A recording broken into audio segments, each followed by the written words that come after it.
We got a question from a viewer about the dimensions on the body cart that I built a couple years ago for the Mr. Jones body. It's when the body was up on sawhorses and we were working on it, and I needed to get it out of here so I could restore the frame that it's now sitting on. I went out back and I dug the body cart out, and here's what it is.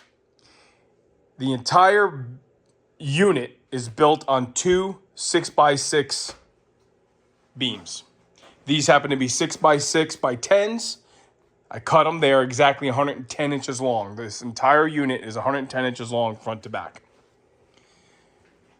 It's kind of built piecemeal here because I built the cart up into the body. I didn't know exactly what I wanted and what I needed. So while the body sat up on sawhorses, I was able to just crib it up and get exactly what I wanted. From the top, these measurements are going to be from the top of the 6x6.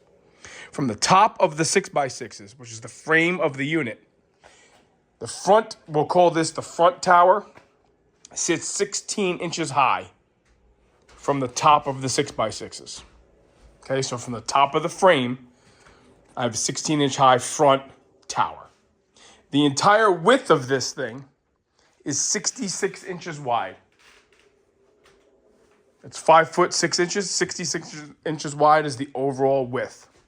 And what happens is the tabs underneath the firewall where the front fenders mount, that's what sits on here. And I was able to screw that to this. 84 inches from the front of the front tower to the back of the back tower. Here, 84 inches. Okay?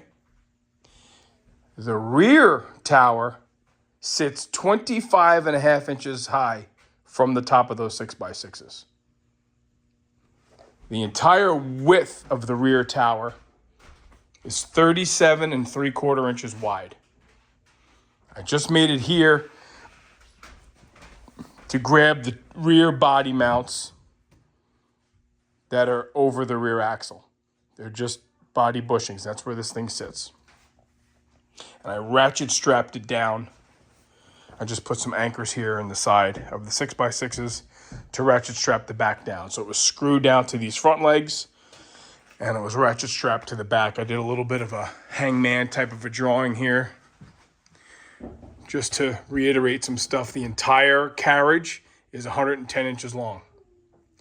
The height of the front tower is 16 inches from the top of the frame, okay? The height of the rear tower is 25 and a half inches from the top of the frame. The spacing from the front of the front tower to the rear of the rear tower is 84 inches. When you're looking at it from the front, the overall width is 66 inches, 5 feet 6 inches. And when you're looking at it from the rear, the overall width of that rear tower is 37 and 3/4 inches. There's a 23-inch space in between there, so you don't need it to be solid because you're only grabbing two body mounts that are above the rear axle there. It's kind of what it looks like in the front. And you can see what it looks like in the back. The whole thing is sitting on some Amazon casters. So it rolls around really, really easily, really nicely. It's got locks on the brakes, brakes on the wheels rather. And look, it held the car. We rolled this whole thing onto the trailer. We towed it across town, unloaded it, put it in a different garage.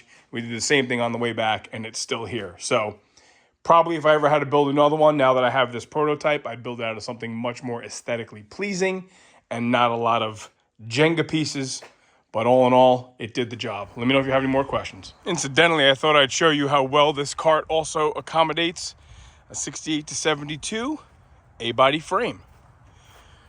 Put the front of the frame on the front of the cart, and those higher rear towers, we'll grab, these are those body bushings I was talking about.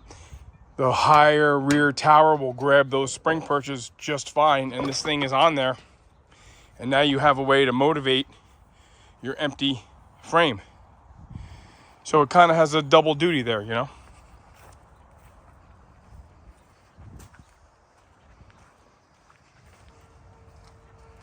There it is.